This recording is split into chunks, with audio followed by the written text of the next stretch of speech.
Poisonrana. Hello. Hello. Braden Herrington here with Davie Portman for Poisonrana Live. You found us in whatever podcast app you are using. And of course, we are live. We are live on youtube.com/@PoisonRanaPod. Hello, YouTube room. How we doing? Hello, everybody. It is Sunday. It's the Frogs Day. It's the day for, is that an energy shot? It's a ride. There's a lot of free samples being handed out on King Street today. A ride or die. Yes. And that's energy. what we're here to do. They said, do you want to relax? Do you want to focus? Or do you want energy? And I said, yes. I want all those things. I want all of those things. Yes. It is Sunday, 3 p.m. Eastern time. We are live on our YouTube. Hit that subscribe if you haven't already. Same with the podcast app. Give us a little follow on all the socials at Poisonrana Pod. We're gonna chat about some wrestling, some graps. We're gonna chat about some pro wrestling and everything that goes on. And it seems like every week there's wrestling. And this Saturday we had AEW All Out on a Saturday. The Saturday pay-per-views return back from the grave. Yeah. I literally finished this show about 6 minutes ago. Wow. So if there's anything that's come out from the presser, I don't know if anyone's had a fight, if anyone's got fired, or I don't know what's happened. Probably. But if you can fill me in with, because I haven't seen anything. I haven't read any kind of buzz or anything. If people like this show, didn't like this show, or whatever. But I'm looking forward to talk all about it. Yes. There was some sort of presser, and it seemed like Tony Khan had football today. So he was like, wham, bam, thank you, ma'am, and took off apparently. Okay. So I saw that some people were a little maybe upset because they had been waiting or whatever. But so really nothing other than that noteworthy came out of the presser thus far. Okay. So yeah, but football's back. So to be honest, I don't even give a fuck about football, but I could tell you that football is probably more important than whatever else. But a lot of people care about it. Yeah.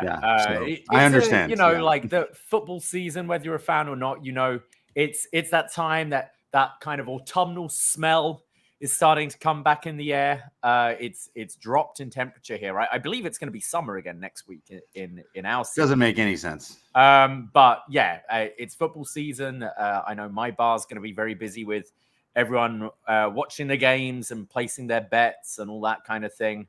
But we ain't here to talk about football. We don't give a fuck about football. We like real sports here at Poisonrana. Although the biggest football story just came out just minutes before we went live, and that is the halftime show has been announced for the Super Bowl. Oh, okay. Are you excited? Because is it DJ Who Kid and no, I mean he could show up. Story and all that. He could show up. No, but Kendrick Lamar is about to do the funniest thing, because during the halftime show, he will probably call Drake a pedophile in front of the entire world, because Kendrick Lamar is in fact the halftime performance. He was part of the Dr. Dre Eminem one a few years ago. If you remember, he did like a song in that part, but now he's getting the whole thing to himself. And I think that's pretty cool. And might finally get to work out who this guy is. Yeah, you'll find out who Kendrick Lamar is, but he's announced, and that's kind of a big deal because he's a pretty big artist, and he had a pretty big summer with obviously that one song. So I think the whole world wants to know if they will censor some of the lyrics to that song if he performs it. But we'll see. Pretty cool. I'm sure he'll have sanctions on what he can do and can't do during that show. Yeah, probably. Drake could just be like, God damn it, this goddamn song he can't avoid. Which like the summer's over. He could have had it all, but he had to like children. So fuck him. Apparently, like all these websites are saying, the song of the summer was like some other song, and everyone's like, no, it was the one that has insane amount, like 1 billion plays, and it's a diss track, which is just crazy. So I'm looking. What was the other song? That's how wrong it was that they said it was something else. The whole crap. I don't even remember. I can't even remember. What were the songs of the summer? Let's see here. Songs of the Summer 2024. We got Sabrina Carpenter, Espresso. We got Dua Lipa, $1 Million Baby. That's the one that people were saying. $1 Million Baby. What for me, it's got to be Not Like Us. But I liked a bar song, Tipsy. Yeah, I'm Everybody looking at the bar getting tipsy. the Billboard listed their top songs, and I had some help. Post Malone and Morgan Wallen, #1, and a bar song #2, Not Like Us, #3. Yeah. I don't even know if I've heard Espresso. I probably have, but it's feeling like espresso. I mean, you drink a lot of espresso. I'm drinking I do. I'm right gonna now. have so much espresso later. I'm going to a midnight screening at TIFF, and Ooh. I'm pretty dead, to be honest. But yeah, all the espresso. I'm drinking a Vietnamese coffee right now. Okay, very nice. Those ones really pack the punch of waking your ass up. So yeah, anyone who's listening to this, we're gonna jump into some All Out, but give us a little follow on all the socials if you haven't already, and check out our Patreon, because if you like podcasts and you like wrestling and all sorts of weird fun stuff, you'll definitely love our Patreon, because in the past few weeks we've put out some pretty awesome shows. A review of, what did we do? Best match ever matches in Europe, part 1 and 2. So there's lots of content there with match listings for you wrestle heads out there who want to find some good wrestling. We even linked you with it. And then we did a One Night Stand 2005 review as well. And then we just recently did a Was Next. So we got, we'll be dropping if not, but we got like lots and lots of shows. And then what do we have coming up this week? Yeah, we've got some exciting stuff coming up as well. We have a review of Friday the 13th, Jason Takes Manhattan, where we'll be joined by our good friend, family member, and world champion patron, Justin, to talk about all of this. We'll be dropping this on Friday the 13th. Yeah, I was about to say, this upcoming Friday is a Friday the 13th. So that's how we like to celebrate here at the BDE. So it all kind of works out there. So definitely, Jason Takes Manhattan is a whole lot of fun. Like, way better than, we've done a few of these. We've kind of jumped around with our Friday the 13 reviews, but Jason Takes Manhattan, for me, it was always played on like AMC and everything, and like, it's so cheesy. The boombox scene is definitely the one that comes to mind. But I've not seen this one, but title alone, it sounds ridiculous. Yeah, it's like take a serial killer ghost thing and put him in New York. It's like, put him in New York. Money, baby, so much money. So we have that.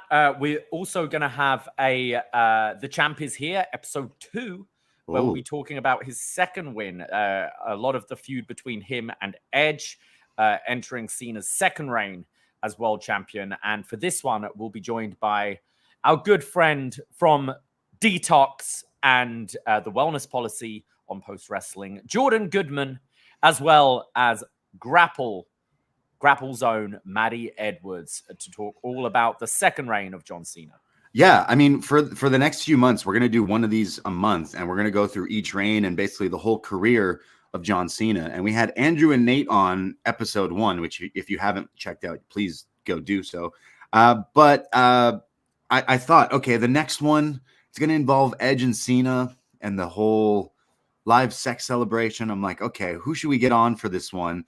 When our friend Jordan had mentioned to me that he was, in fact, there live at the Monday Night Raw sex celebration. So I was like, okay, Jordan's easily coming on for this one. Who would be good who's never done a show with Jordan? That would be fun. And I don't know, Maddie B. I always mess up my Maddies. Maddie Edwards from Grapple, who we've had the chance to do a few shows with and met in person last year at All In. So I thought that would make such a fun dynamic for a show with the 4 of us loonies talking about live sex celebration and Cena's second title win. So they've both agreed, and I know this one will be quite hilarious, I think.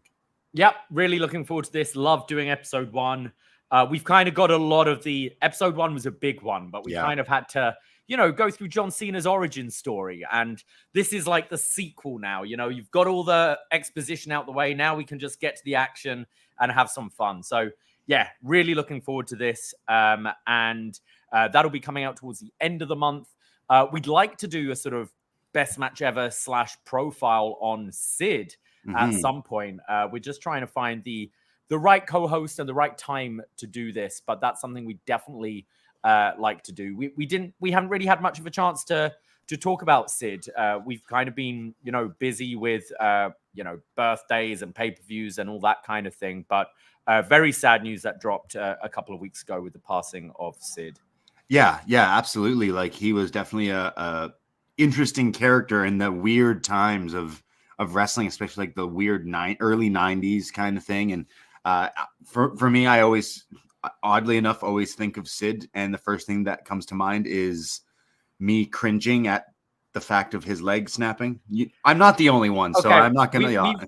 We've talked about because I don't think either of us were watching WCW when that happened, but we've talked about our Napster / LimeWire / Winamp days and how it used to be, that one clip like Sabu triple jump moonsault or whatever, and then worst leg break ever, and you just had this little, essentially, which would be a GIF now, but probably took a week to download, of Sid jumping off the top and his leg just it stays that's in my the sound mind of a leg wobbling around, by the way, for audio listeners. I know friend of the show from Eagles Don't Hunt Flies, Brandon from New Jersey, is a big fan, and he has volunteered to join us for a show talking about Sid, but we got to find the timing right. But it will eventually happen, whether it's this month or next month. So we will be chatting about Sid, and because we had Brandon on for our Vader 2-parter, where we went to Boy Meets World and Baywatch, and I could be wrong, but Sid was also on Baywatch, I think. So probably, I feel he's done a few movies and shows and stuff. Yeah. So maybe we'll look at his softball career as well. That would be pretty interesting, actually. I mean, they might be better than his matches. I was about to say, I don't really want to watch his matches, but that's why I'm thinking, do we do more of a profile? Like just he was more funny to me. Things like that. Yeah. I don't think he was ever one of my favorite wrestlers, but he's got some sort of funny charm all these years later that everyone in the industry seemed to love. So I definitely want it. We want to give Psycho Sid Justice some flowers in the next little while. So look for that and let us know what stuff we should be looking at, if anything comes to mind other than the leg break, because I know he did a lot of other stuff too. But that's just what comes to mind, because it's like, we've talked about, but my MP4 player when I was like 13, I had that clip, and I don't know what sick, twisted little kid I was, repeatedly watching this guy break his leg. But years from now, in 5, 10 years, 20 years, when technology is advanced, some kid is going to be downloading a hologram file of Hangman sticking a needle into Swerve's mouth. So, the times they change. But rest in peace, Psycho Sid. Should we jump into some? Yeah, just a little bit more. If you are one of our family member patrons, let us know what you want us to review. We have quite a few of you, and the doors are kind of open right now for the next few months. So if you've told us our pick and we haven't got to you, remind us. Go, oi, what you playing at? It's my turn. And if you haven't let us know, please do, because we'd love to get through some more of these up yours and have some of you guys on the show soon. And on top of that, you did mention Brandon from Eagles Don't Hunt Flies. They did release a brand new episode on Friday, talking all about the breakup of the Shield. So go and check that out on this very feed if you haven't already. And I believe our good friends from What Up Doe are going to be releasing a brand new show next week, where they'll be covering All Out, All In, Bash in Berlin, and so much more in pop culture and hip hop, video games, all the lot. Like one of my absolute favorite shows. Yes, can't wait to hear what those lads have to say, because Sino and B Detroit will be dropping an episode. I want to hear all their thoughts on All In, All Out, like you said, all the wrestling that's happened in the last few weeks, plus like news, some passing. I know Psycho Sid passed away. I know you don't know who Rich Homie Quan is, but they will be discussing that on their show for sure. And I know they will be discussing Kendrick being announced for the Super Bowl as well. But yeah, What Up Doe coming soon. Eagles just dropped on Friday, a detox from a week or so ago, and Shot in the Dark every week as well. So lots and lots of free shows here on the Poisonrana feed. So hit that subscribe in your Apple Podcast, Spotify, whatever it is, and give us a follow. And get updated on when all these shows come out. Because, yeah, we have a Patreon, but we like to give away lots of free content, too. We love the free content, and we appreciate you listening to it all. So, yeah. Well, yeah, let's get into some All Out. Are you all out? They don't have a song for All Out. It doesn't have the same. Are you all out? All out. I'm all out of money from watching all this wrestling back to back from the past few weeks. I'm all out of money from your birthday party on Tuesday. Have you recovered yet? No. I mean, okay, we can get funny and personal beforehand. So you had to work last night because of these goddamn Saturday night pay-per-views, and like I think we're legit the only two people who are like, "What's with these Saturdays?" It's like everyone else just doesn't like to do anything else on a Saturday. Yeah, like, especially this weekend. So there's, for those of you who don't know, there's TIFF going on in Toronto right now, which is the Toronto International Film Festival. It's basically like North America's version of Cannes, really, isn't it? It's one of the big film festivals. The biggest one in North America, Yeah, and so the street where I work on, King Street, one of the major streets in the city, is completely closed down from like Thursday to Sunday. And, you know, there's all these vendors there and red carpets and so many movie premieres and celebrities and that kind of thing. So it's crazy busy. So I had my birthday on Tuesday, which you could hear from up next on Wednesday, how beaten up we were then. And then been working pretty much 13-hour shifts, like noon till about 1, 2 days in a row, followed by a closing shift on the bar last night, which there was no way in hell I was getting off to watch this pay-per-view, unfortunately. So that's why I kind of just finished it before hopping on. But yeah, fuck Saturday night pay-per-views. Sundays are great. Sundays I want to chill. You know, I want to just cook some dinner, pour myself a glass of wine, sit down and just relax and watch something. And for a lot of people, that might be football this time of year. But for me, wrestling on a Sunday, that's beautiful. Yeah, like it's definitely, at least it's on the weekend and everything. I get that, but I got used to the Sundays, like just since I was a kid. So it's kind of weird whether you work on Saturday nights, like you said, or whether you have, you know, other plans. It was fine for so you were out, and I was like, okay, well, I was on the fence. Like obviously, I wanted to watch the show, but a few of our friends seemed a little iffy, and then like the day before, everyone was like, yeah, we want to watch it. So I had some people over, and then our friend Scorpio Sam, friend of the show, I know he's listening right now and just putting his head in his hands. He brought over these drinks that I was familiar with in New York, my last visit there. They're called Cutwater. There's this brand, and they come in small cans, but they're 12.5%, and you can get like Mai Tais or Margs or whatever flavors of mixed drinks, and they don't taste like they're 12.5%, but let me tell you, they're strong. So this guy brings over a bunch of them, and he's pounding them back like juice. And by the main event, Sam was like feeling real jiggy with it. So then I don't know what took a turn. He was the one who's like, we got to go out. We're going to go out after. And the next thing I know, our friend Scorpio Sam was pulling an Eric Marcotte because his head was in our toilet. So I had to play. Here I am trying to hold myself together, being like, okay. And I don't know what it is. I'm not a dad. I'm not anything. But as soon as like you need to like step up and like, you know, help your friend or whatever, I got like so sobered up. Like I just was all like, nope, okay, you're gonna sit here. I'm gonna make you here. Let me clean you up. Maybe here, you know, and then like did my best to like clean our washroom at like 3:30 in the morning. And then because we're all still deciding, like, because the TIFF is on, like all the bars are open late. So we're like, oh, we can go out still. And then this guy's just a complete mess. I felt so bad for him, and he felt bad, obviously, even more. I'm like, dude, no, like you're my homie. Of course I'm gonna like take care of you. But I felt so bad for him. So I was like, do you want to sleep here? You can, you know, get an Uber. And then his shirt was a little messy. So I was like, here you go, Sam. Take one of these home, and don't ever wear this shirt ever again.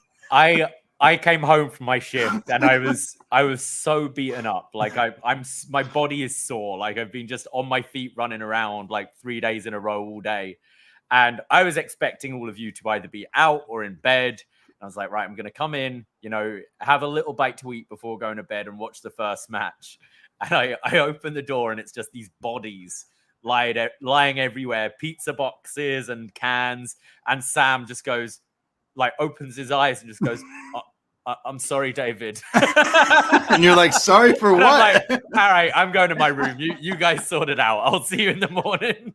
It was so weird because, like, think we had like these are like 5-hour pay-per-views. So like since 7 or 8, we were drinking and smoking, eating pizza, and Rob came over, Jesse from the 6, new friend listener Caleb came over, and just like a whole crew of us were there. And then I felt bad for Sam, so then like I'm taking care of him, and then the other 2 guys are like, do we want to go out? And then for some reason we started talking about Power Rangers or something. So then he showed me this like Jason David Frank like versus Scorpion or something that they had filmed like 10 years ago, and which was pretty sick. And I'm like, oh, sick. So I start watching these random YouTube videos while I'm like cleaning the washroom, and that's just when you happen to come home. And it's just such a funny visual because it's like, here's a bunch of dudes just like out of their mind, like 4 a.m. One of the guys is completely passed out, covered in like a dirty shirt, while I'm like walking back and forth. I'm like bleaching the whole bathroom.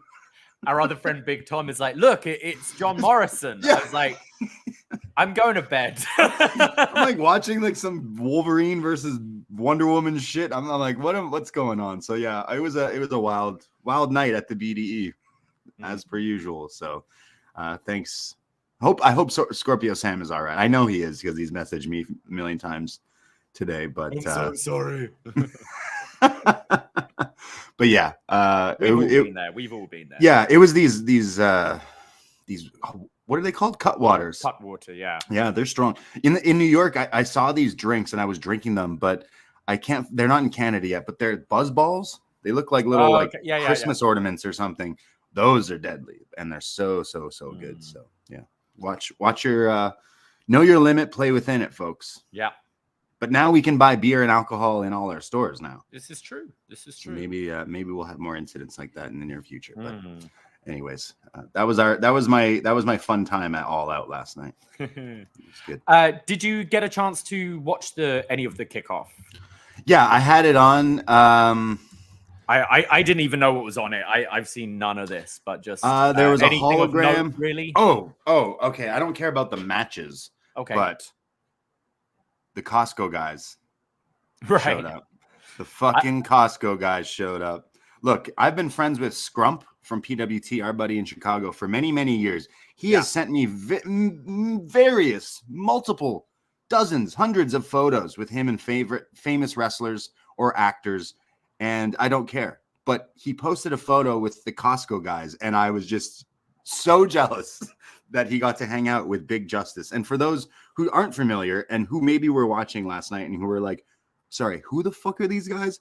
I've mentioned them before. They're like these dad-son combo that just do Costco shit, and then they started blowing up doing food reviews. And I think it's AJ or CJ and Big Justice. Now there's the Rizzler and all that.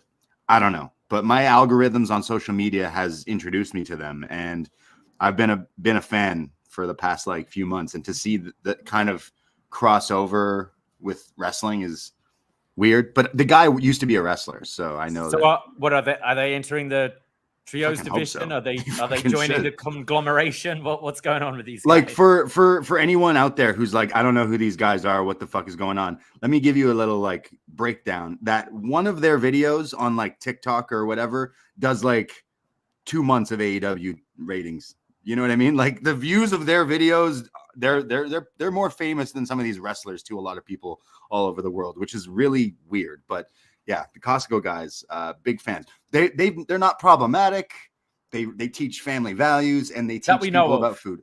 Hopefully. So at the moment, I'm a fan of the Costco guys, and I would lose it if I saw them in the crowd because they were then like sitting like front row or something as well, right? Yeah, so good for them. Yeah. And that was the stars of the show, because on top of that, Jeff Jarrett took a picture with them. Nice. And that was the one that doesn't he? That's what I was like, dude. You literally get like what universe would the Costco guys hang out with Jeff Jarrett? But here we are. So just looking through the pre-show, the Acclaimed defeated the Iron Savages. Hologram, Sammy Guevara, and Dustin Rhodes defeated Tony Nese, Ari Daivari, and Josh Woods. The Bang Bang Gang defeated the Dark Order. and the Undisputed Kingdom defeated La Beast Mortis. Beast Mortis. Shane Love Taylor this guy. And Action Andretti. I was a little confused at why the Bull wanted to join. What's the team's name? Shane Taylor Promotions. What a stupid name. I'm not even dissing Shane Taylor. He's worked his ass off, but like, come on, that's the name we're going with. Still, move on, get something else. However, it was weird that they were wrestling like he was part of that team. I was like, oh, did they like hire this guy? But that guy, Beast Mortis. You got me calling him that legit because yesterday I kept saying that and Jesse was like, who are you talking about? I was like, that's not his name, is it? I think, yeah, it's the French version, La Beast Mortis, right? Yeah, the Beast Mortis. The Beast Mortos is his actual name, or Black Taurus, but like such a ridiculous gimmick and outfit. The guy growls and roars, and I think he's the only one who's allowed to because we should protect him at all costs. How you wrestle in this mask is beyond me. How you wrestle in a mask full stop is beyond me. But this mask, it's crazy. I watched him. I don't know if it was Rampage or Collision, but I seeked out yesterday before All Out to watch Takeshita versus Beast Mortos. Beast Mortos. God damn it. Yeah, not the name that rolls off the tongue, but he's an incredible wrestler. I'm decided that if I tuned into Rampage last week for the first time in maybe a year, and it was him. So if this is my new rule, if Black Taurus or Beast Mortis is booked on a show, I watch it. Like, he's just so entertaining. So I did check out the match with him, and he was doing some crazy spots and stuff, and he's just so awesome. I kind of wish he was in that 4-way on the pay-per-view, but I digress.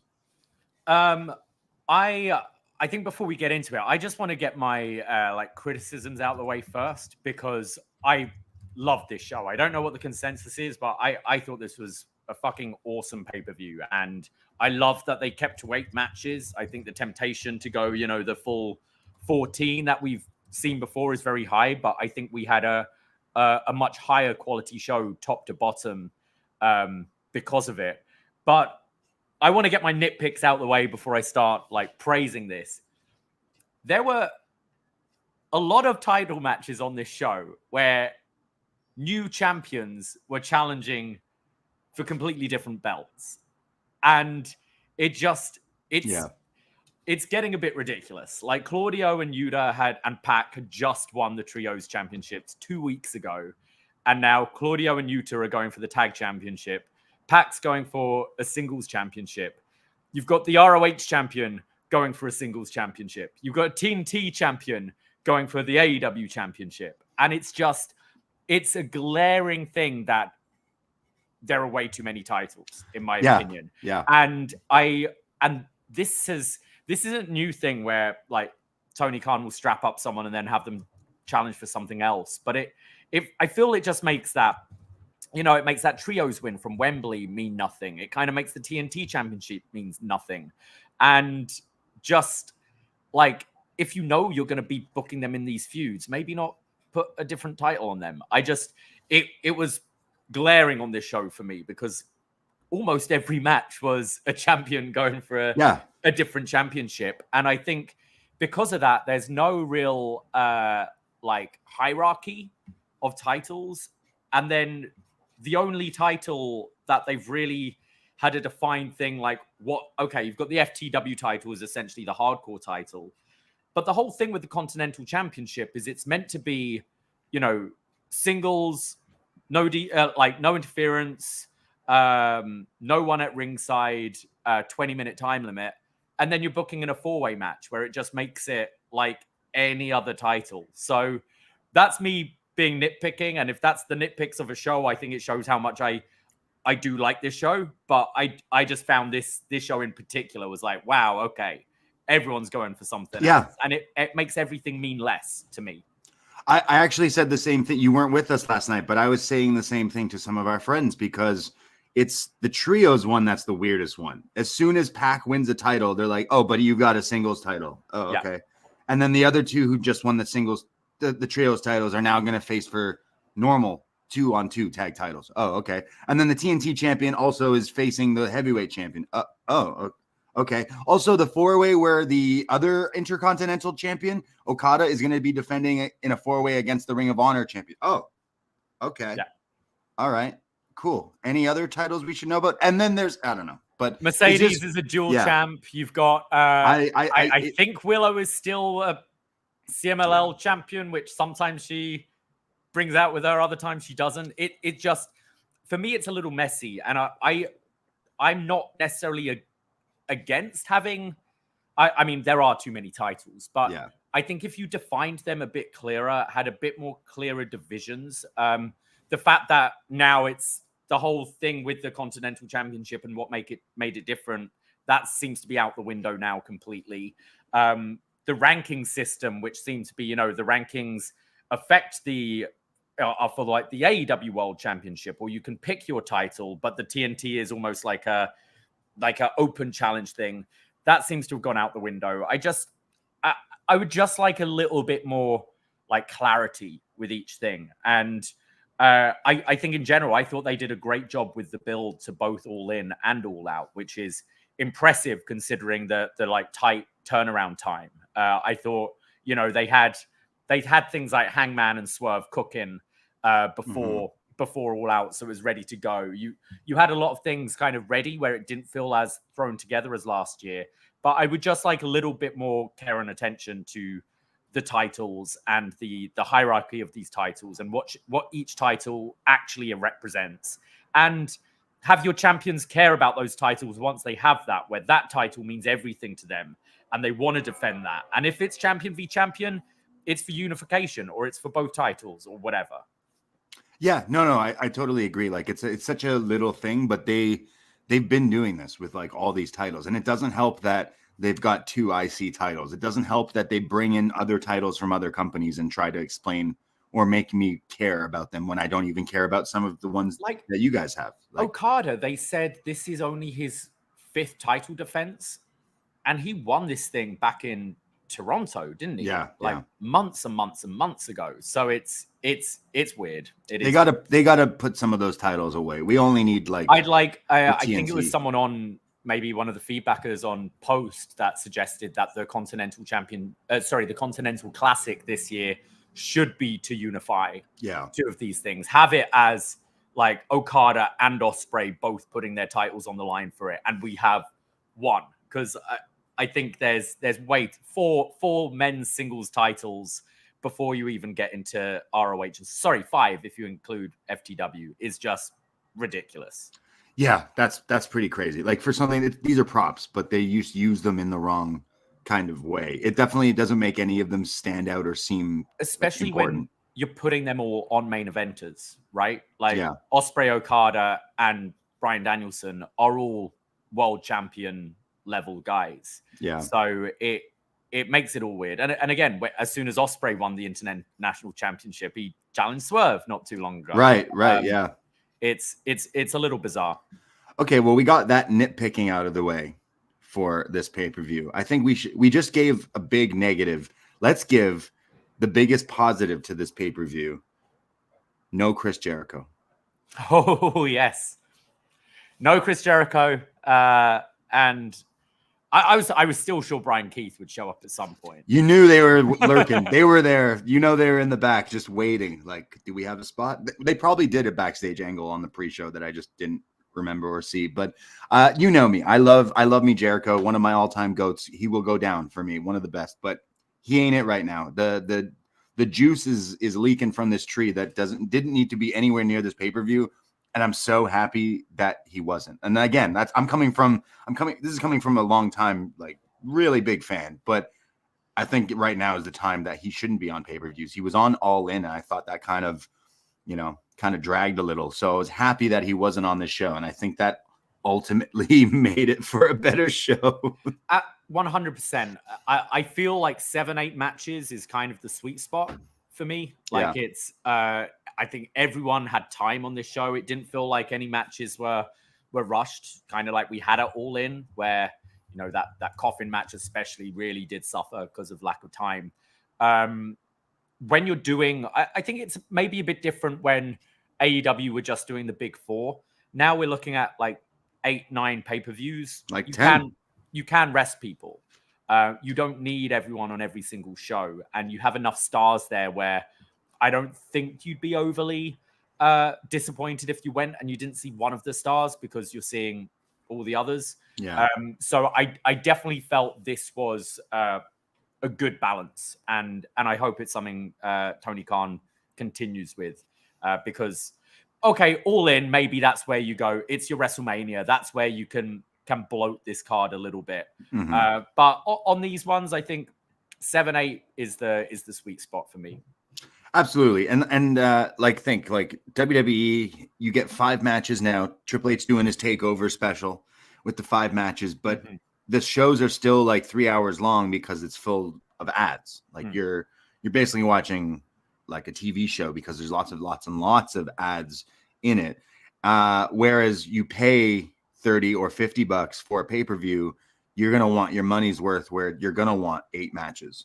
You're going to want like it to be full. So I totally get that. But like looking at this pre-show, there was technically 12 matches that took place in this arena yesterday. And like 4 of them were on the countdown, which is fine. Like it gives people paychecks, it gets people on TV and yada, yada, yada. But when it came to the actual pay-per-view, there was only like 8 matches. So like that's pretty good, I think. I thought this pay-per-view was awesome. We can start from the beginning and kind of going through it. Like if All In was the big WrestleMania, the Eras tour of whatever, this is the Backlash. This is the like, I don't even know what this is. If All In is all rainbows and butterflies and puppies, All Out is the darkness that takes over us all, because this felt like it was a very evil show, if that makes sense, with some of the stuff that transpired. So yeah, on the pre-show, I had it on, but we were kind of like, talking and stuff. But I noticed that I got to see the Beast Mortis show up. I know we got to see the Bang Bang Gang beat the Dark Order, which I was like, whoa, the Dark Order. I feel like I haven't seen them in quite a while. And I was reminded that's because probably I don't watch Ring of Honor, but I miss those guys. They were fun. The Undisputed Kingdom were also in the match, and that's definitely made me go, oh, that's why I don't watch Ring of Honor every week. I forgot that they were still a thing. But we started the actual pay-per-view off with a pretty awesome opening match with MJF taking on Daniel Garcia. And I think the whole story the past little while is like, hey, is Daniel Garcia even staying with AEW? They teased MJF challenging to him for Wembley. That obviously didn't happen. The big angle where he destroyed him. And then this storyline is all about how Daniel says he's going to break his neck. He's going to kill this motherfucker. And it felt like that's what he was trying to do, because what's one of the big gripes of wrestling when like 2 guys are in a blood feud and then they go to wrestle and they just do like headlocks? Headlocks, yeah. Whereas Daniel Garcia, I'm pretty sure, just like comes out, just tries to fight this guy like right away. Yeah. So like it made total sense. And Garcia's like acting ability is good, and I still don't know. I mean, I assume he's staying with AEW because like this match and everything, but he's special too. I really enjoyed it, and I thought this match was great with lots of violence, lots of like that one pile driver. It wasn't even the pile driver off the top at the end. It was this pile driver like in the ring where Garcia just like spiked MJF. I was very concerned for him at that point. It was one of the most deadliest looking pile drivers we've ever seen. But this match is great. Oh, I think you're muted. How am I? There you go. Back? There we go. By the way, is JJ Abrams directing? I know. Your camera right now. You've got a beautiful lens flare going on. But no, I thought this was a great opener. I liked you mentioned when you're having blood feuds and then they start with like a traditional lockup or whatever. You're like, I thought this had a great balance of being a blood feud whilst having like both trying to out wrestle the other person. I thought it was like a classic wrestling match. There was only so far they could go. We had a few like hardcore matches on the show, so you didn't want to bring in the weapons and stuff, but I thought they wrestled with the right amount of intensity where it felt heated, it felt violent. I enjoyed the story with the neck, Garcia continuing to target that.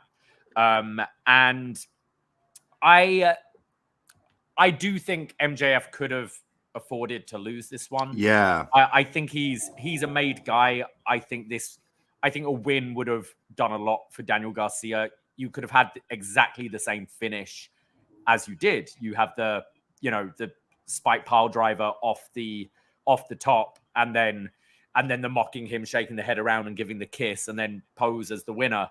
It felt a little bit of a cop out with the finish, where you're just, okay, he gets his heat back after. I feel MJF, okay, maybe they didn't want him to lose 2 matches back to back, but he's a character where that can drive him deeper into insanity and make him even more evil. And I think it would have really made Daniel Garcia here. But I like Garcia. I think there is still something maybe about his look where I don't know if I see a top star, but wrestling wise, I can't really fault this guy. And I think if he's getting the right push, AEW is the place for him, because he has the time to show off his wrestling. I don't know in NXT doing 12-minute matches how much his wrestling will shine through, because it's you do your bit, it's commercial break, you do your bit again, and maybe his style isn't flashy enough to kind of suit that quick TV style. But when he's given, like, what was this, 20 minutes or so? Mm-hmm. 23 minutes.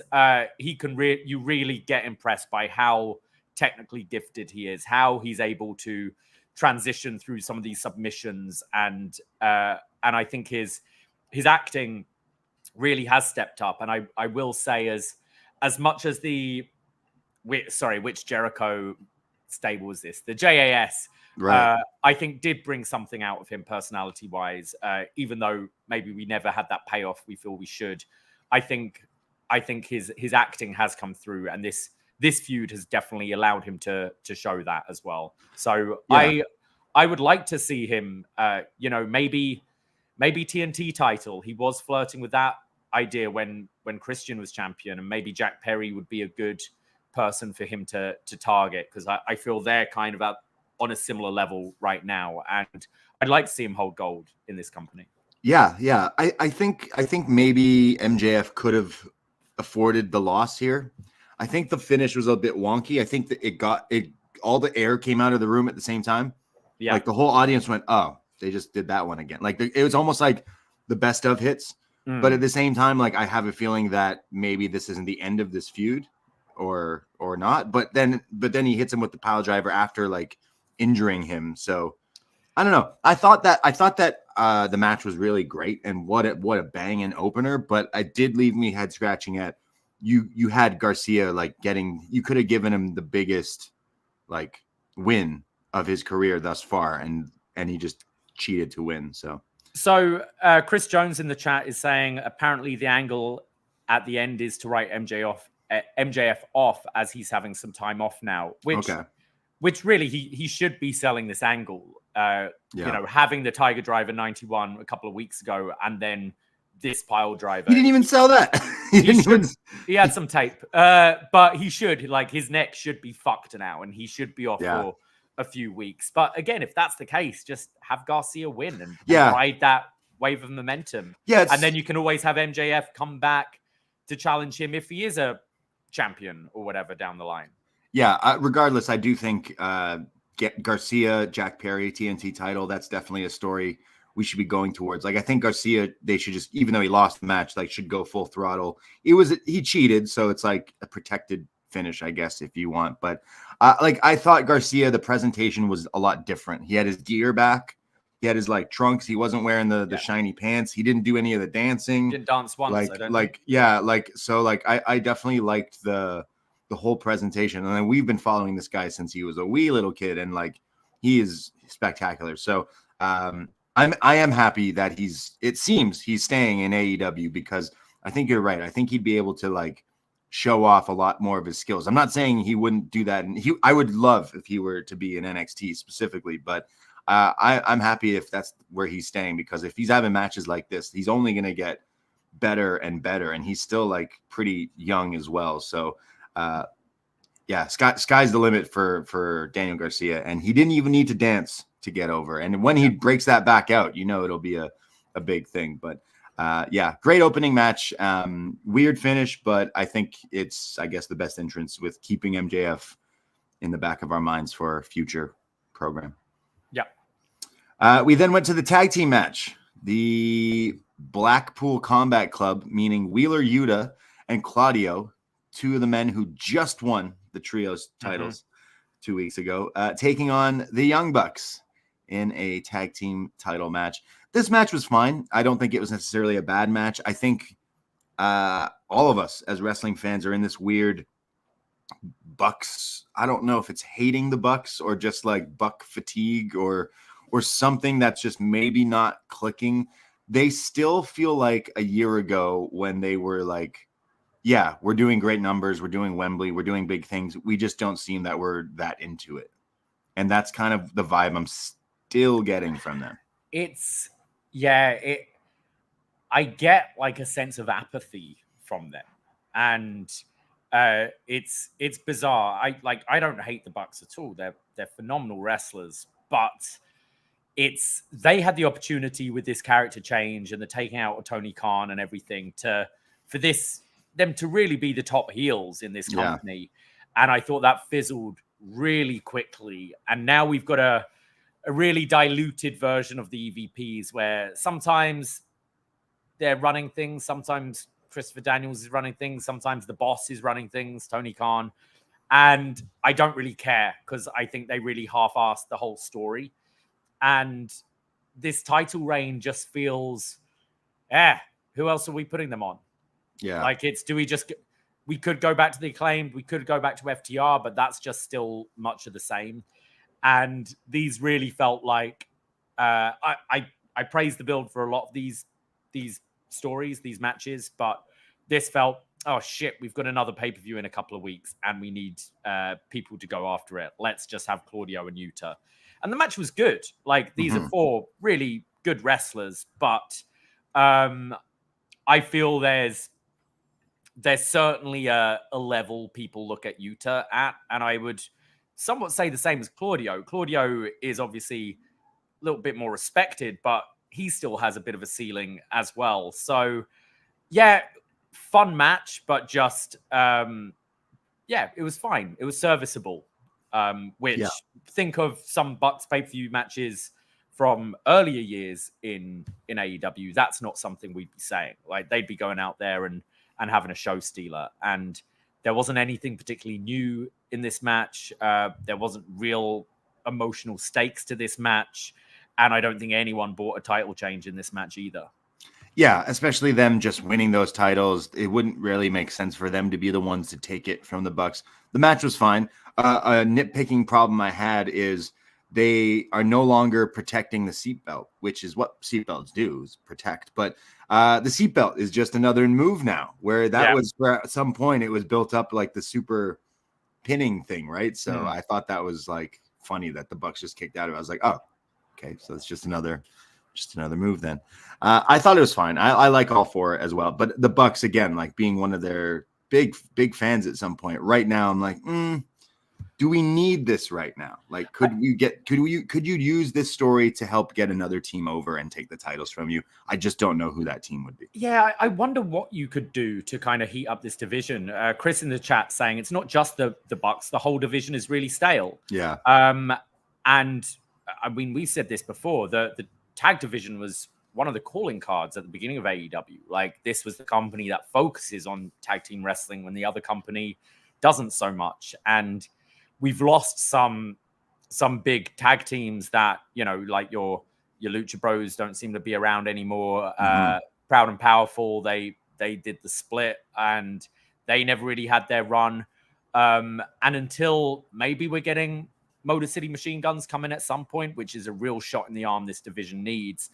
If not, I'm wondering what you can do to heat this up. And I don't know, maybe, I know TK loves a tournament, maybe do a sort of mini round robin style. Not brackets, because just knockout, like no one gets over. But I think the good thing with a round robin style is you see multiple matches of these guys, and you can build up that kind of connection with the audience and make a team, even if you're doing some makeshift combos, and see what works. Like they have good teams and they have talented people, but I don't know if they have any other teams that are like on the level of FTR and the Bucks, which is like shows that they maybe mishandled the tag division the past year or 2 years because they hadn't set up for what's next. And now it's like we don't have any teams that are believable, like super over, whether babyface or heels. Like we had GYV come in, and so far they've not really done anything that's like, hey, we're on this level. It's still early, but like we've got Top Flight who start dressing like pilots and strippers or whatever. Like some of the other teams still feel like they're way below like your FTR and Bucks, and even Acclaim didn't really got there. But you see, you mentioned GYV, and I completely forgot they were in this company. And perception is something. I think they fumbled, and we'll get into him in a little bit, but Ricochet coming in, because he hasn't come in all guns blazing and feeling like a hot must-see act. And GYV, I think it was a big mistake not having them talk in front of the Wembley crowd. Yeah. You know, one of the best things of that act is Zach Gibson on the mic, and doing that in Wembley all taking their shoes off would have been like, oh, these guys are big deals. Yeah. And then putting them in a match on Collision. I know they want to make Collision a thing, but it's not the A show. So, and not everyone watches it. And I've definitely fallen off watching Collision, where you should be recognizing, hey, our tag division is not working right now, and we need a shot in the arm. And GYV certainly could have been that shot in the arm. And I forgot they were in this company until you just mentioned them. Yeah, they definitely need to fix up the tag division. Like you can easily go back to an FTR babyface run because they're still going to be a popular team. But as of right now, it's like there needs to be multiple teams that they've been heating up. And I just feel like they've kind of fizzled that out a little bit. I don't know. The Acclaim thing is weird. It's like the Acclaimed were such a crazy over thing. And don't get me wrong, they still are. But no one wanted to see them win the titles from the Bucks because the Max Caster just is like this unlikable tweener character. And that's kind of what FTR has been leaning to. It's just, I don't know, tag division is really weird and stale so much that they put Claudio and Wheeler in the spot. But maybe it was a red herring that like, look, these guys are in a tag match together for something later on that we get to. But we go to the next match. Definitely a show-stealing match here. Will Ospreay taking on the Bastard Pac for the, let me get this title right here, the International Championship. And this is a dream rematch, if you will, from what? Rev Pro, High Stakes? That's the only time they've ever fought? Yeah, the draw. That's the only time these guys have tangled up, which is crazy. And then here's the rematch here where Pac didn't get his Wembley moment, but he gets to face the Brit in Chicago. And I mean, what can we say about this? Is exactly what we knew it would get to, with the craziness of athleticism from both of these guys, where like one guy's doing a flip on one guy, he counters it to land on his feet to then counter the counter to the other guy's counter. It was just a tennis game back and forth, just 20 minutes of wrestling perfection. The counter in particularly from the Stormbreaker into the Rana. Like, I don't know how you get from that position to that position, but was so slick, so smooth. These are two of the very, very best at what they do. And I thought this was a dream match that absolutely delivered. I kind of wasn't ready for it being third on the show. I had a little walk this morning and was watching the show on my phone because I knew I had to fit in a 4-hour pay-per-view before recording this. And when this came on, I was like, oh shit. Like, I was sort of mid doing groceries and stuff. I found a little park bench and just sat and watched this. But yeah, what can I say? I can't fault this at all. It was nuts. It was so good. Pac is someone they've always been quite hot and cold with. I'd be interesting to see with the turn that happens later where we're going with him, because he is one of the best wrestlers in the world and hasn't always been treated like that in this company. And I know part of that was, COVID restrictions where he had to go home and visa things where he's had to be home. And there's been a lot of stop and starts with him in the company, but it's matches like this. It's matches when you go back to his like Iron Man match with Kenny and stuff like that, where you remember how fucking good this guy is. Yeah, as the match was starting, I was saying to a few of our friends, like, oh, like this is a dream match. It's crazy. We've seen it before, but like, you know, a lot of people can do the good wrestling these days. It's the other stuff that like people have a hard time connecting. And I think Pac Neville came in at a weird time where he was one of the only guys doing this, and now everyone else is doing this. And then like the match starts, and I'm like, okay, not everyone can do what Pac can do, because he is so slick with those Dragon Rana counters to like everything. There was crazy interactions. Maybe my only critique is it was only 20 minutes when I think it could have been like 2 hours. I'm pretty sure when Pac fought Kenny in like the 30-man Iron Man match, which is fucking brilliant too. I remember my only thing being like, hey, could I just watch you guys wrestle like all the time? Like, what if there was a 24/7 channel where you're just always wrestling each other? I think I'd still watch it. And Ospreay is the same. And I think him and Pac, usually when they wrestle other people, they're the good dance partner. But here, both of them are fighting each other. So it's just, they were just bouncing off each other like so great. So I love this. You could easily go back to this match one day down the line. In fact, I think Ospreay says it in the promo later, like, hey, if this guy ever wants a rematch, I'm down, because what a match that was. I think we'll get it again. And then in craziness, like you add Ricochet into that, you know, who knows what other craziness we could get. But I thought this is great. This was probably my match of the night. Just the wrestling, and it was some of this just insane. But not saying I didn't like some of the other stuff, but this one, like as soon as it ended, everyone was like, whew, okay, boy. Wow. I think what separates these two from a lot of high flyers is I almost don't even class them as high flyers at this point. You know, they're both really good at the flippy stuff, but everything they do looks like it hurts. Whereas I think, and don't get me wrong, I love a spot fest. I love watching dudes flip around and that style, but it's gymnastics a lot of the time, and you see it being a very cooperative dance that they're doing, and it's entertaining as hell. But sometimes I'm like, cool, you did 4 rotations, but did that hurt that guy? Not really. Yeah. Whereas both these guys wrestle with such brutality and aggressiveness that you understand almost why they're doing the flip, and how they've countered the move, and how it hurts, and how they're trying to win all the time rather than just trying to do something flashy. And I think Pac, when he turned, it was really like that kind of King of the Cruiserweights way back when, where he went back to this bastard gimmick and wrestled with a lot more like fierceness. You know, doing the red arrow, sorry, what's he call it, the black arrow to the back to set up for the brutalizer rather than doing it for a win. And Ospreay, definitely from his since being, you know, a heavyweight in New Japan, that's something he got really good at, is just working a real like strong style as well, married with the high flying. So that's what separates them from everyone, I think. And I mean, for us, the name of our show is Poisonrana. Why? Because simply we think it's one of the best wrestling moves ever. And it seemed like this 2-week build to this feud was, hey, this bloke hit me with the Poisonrana on the ramp, and I didn't like that. So he tried to do it again the week later. So in this match, I'm going to watch out for those Poisonranas. And then what happens? He gets hit with one. And then Ospreay hits him with one. And then the Poisonrana on the apron.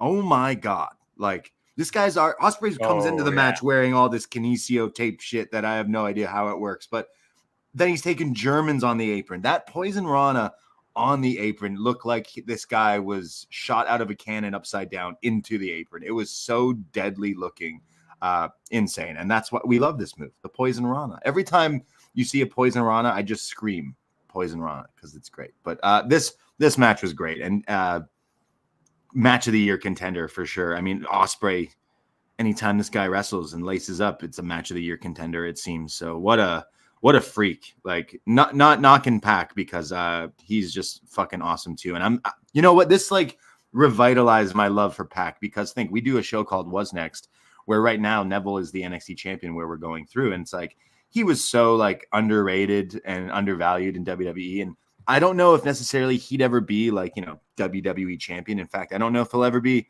AEW world champion, but he is something special. And then these two fighting each other, like, yeah, wrestle anytime, all the time, and I will be watching for sure. But this was great. We might as well go into the Ricochet Ospreay Yeah. segment now while we're talking about this title. Yeah, so he said Ricochet is just sitting pretty, collecting checks, which is kind of what you were just saying. And Ricochet shows up and he's like, hey, it's kind of mean. Why are you saying that? Which he's like, hey, I can swear around here. Yeah, hey, I heard you talking because I'm just standing I heard right you over talking here. shit Yeah. about me. So, I mean, we got to go to this match. It's got to be Ricochet, Will Ospreay, Grand Slam? Yeah, what have we got coming up? We got Grand Slam and then Wrestle Dynasty or Wrestle Dream. Dream or Dynasty? Wrestle Dream, yeah. The Tacoma show. Yeah. I think I assume we're now going to see Ricochet actually wrestle now to kind of rack up those wins, as Will said. But I thought Ricochet sounded all right here. I liked him sounding a little bit pissed off. I've never been a fan of his promo skills, but he sounded okay. I do think they fumbled the start with him. I really was unimpressed with the Kyle Fletcher match, to be honest. And Kyle Fletcher is someone who has been killing it and getting some attention recently. And I just thought there was, I felt Ricochet coming here should be, wait till you see what he does in AEW. And I haven't really seen much difference in whether it be the Casino Gauntlet or that Kyle Fletcher match yet. Yeah, it felt kind of like a Raw match, which I didn't mind it. You're right. It has been 2 weeks, but I just feel like, you want to show immediately what makes this guy different. And I think they failed on that part so far. I think they'll push him into a bigger slot. Obviously, the Ospreay Ricochet match, when that happens, will be a pretty big deal. And it's tough because you already got so much stuff going on, and now you kind of sliding him in. It takes away from other stuff. But I think he will have better wrestling matches, and the guy wants to do that. Clearly, he wants to have more fun, and necessarily. I think being here will help him get better, because I didn't like him in WWE. I thought he was kind of just whatever. So I think already I'm like more interested in what the possibilities are. And I think with some good partners and wrestling matches and stuff, I think we'll get some good stuff. It's only been 2 weeks, but yeah, like he could have been on this show. Maybe he has a big match on Wednesday, but I did like the little thing of Ospreay being like, I'm not just going to give you a title shot. You just got here. You got to you got to rack it up a little bit. Prove yourself. And it's kind of the same thing with GYV. It's like, oh, well, why didn't they just get the title shot? It's like, well, if it worked like that, like when, Yeah, I don't necessarily mean that, but you need to feature them as big new additions to the show, I think. And I feel both have kind of been forgotten about in the 2 weeks already that they've been there. We'll see. Like, hopefully they do create a star out of him for AEW, which I think they could do. I wouldn't write him off just yet, but show us what he's like good for. Let's see more of the wrestling. Like, put him in there with some of the other guys, and that you have you have a talented roster. So I'm looking forward to seeing I'm looking forward to finally seeing Ricochet and Ospreay fight one more time. So yeah, that's definitely like the big draw. And then, okay, so we're watching Ospreay and Pac, and the match ends, and I'm sure everyone around the world watching it, and at the the Sears Arena, we're like, whew, boy, that was a pretty wild 20 minutes. Whoever has to follow that, they got a real problem. And then it's Willow Nightingale and Chris Statlander in a Chicago street fight who have to follow that match. And oh boy, I was really praying for these ladies, because that's a tough spot. But you know what? They fucking followed that match and then some with what I thought was a awesome street fight between these two. Yeah, I think it was one of the matches of the night, to be honest. Yeah. Tough position to be in, but actually following with a street fight is a a very good idea. You want to put something on completely different. What's a tougher position? What's a tougher position? That or the position that Statlander got put in with her legs spread out across the thumbtacks? Yeah. Because that looked like a tough position to be put into. Tacks in the box. Oh my God. Ridiculous. Yeah, like Willow's definitely made a name for herself with these street fights in AEW, and I think there's still something quite novel to seeing women do this kind of match, and they both killed it. The feud has been there for a while. I thought the match has been like well built up, and I really enjoyed this, and I thought it was exactly the right match to put here. I think if you followed this with the TBS title match, that would have been hard for this crowd to get into. But this was exactly the palate cleanser, if you will, if cleansing your palate is with light tubes and thumbtacks. Yeah, like it's just crazy. They were using light tubes on the entrance ramp there. There was blood. Like there was some pretty crazy spots. The spear off the stage was pretty awesome. Like, these two are my favorite wrestlers that they've got in AEW, and it's weird because it's like this angle between the two of them has been kind of going on, and we got the match on TV a month or so ago, but then it was kind of like we didn't get the like big blow off for that angle of the turn and everything, so it was kind of delayed all the way until this one, and then it's like, oh, do people still kind of care about this storyline? And then they announce it's got a gimmick match. It's like, okay, let's really see what these two can do, and I think this is my favorite women's match from AEW that they've done. I call me crazy. I even think I liked this more than Tony and Glamour. Last week, which was also fucking great. But I think I enjoyed it more than that. And dare I say, I think this was better than Thunder Rosa and Britt Baker's Lights Out match.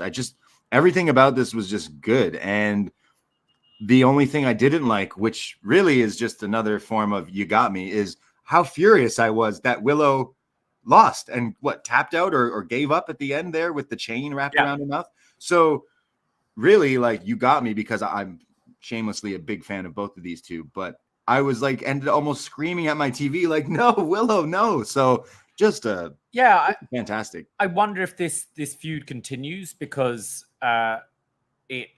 the thing is, you've got two heel champions right now in the women's division. So it doesn't make a whole lot of sense for Statlander to be going for either of them right now. Whereas I think Willow eventually challenging Mariah May for the title makes a whole lot of sense. So I figure at this point that this feud probably keeps going.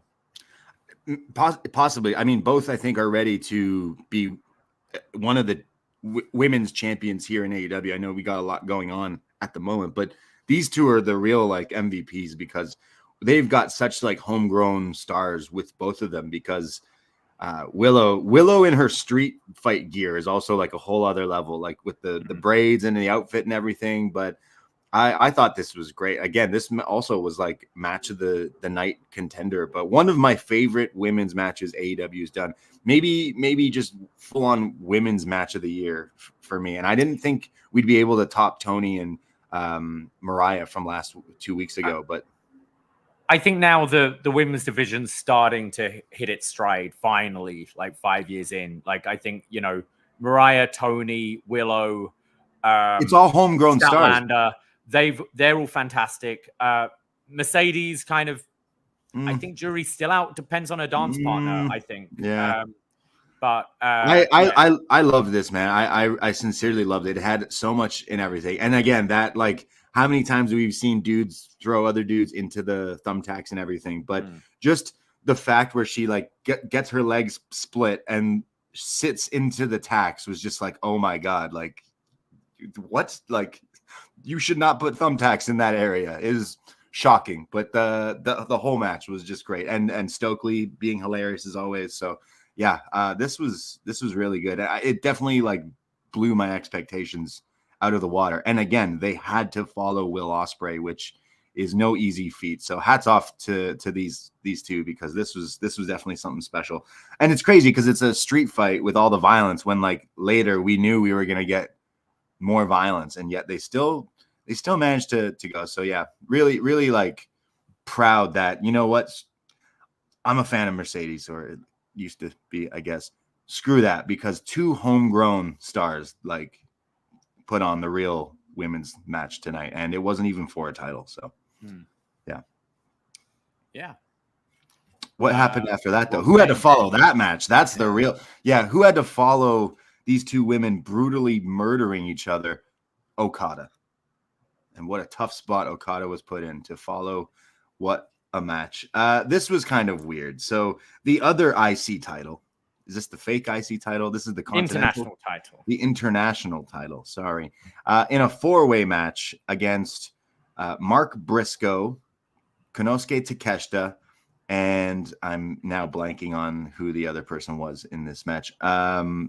Orange Cassidy. How could I forget that? You know what? This was a pretty fun match too. I don't think it necessarily got to any spectacular levels, except for the moment I think everyone was waiting for when this match was announced, is when will Takeshita and Okada be in the ring, backs facing, and they turn around and, oh, look, they did that spot in this match, which just really wets your whistle of when are we going to get that match? And holy shit, do I need to be there for it? Because that could be pretty awesome. But you know what? Fun 4-way match on a TV Dynamite. We'd be raving about it. On this kind of stacked pay-per-view, it kind of maybe got a little lost in the shuffle. And I don't think anyone ever thought that Okada would be losing to like Mark Briscoe or anything, but still fun. Yeah, I've kind of already said I don't like that they've just thrown away what this title's about, booking a 4-way.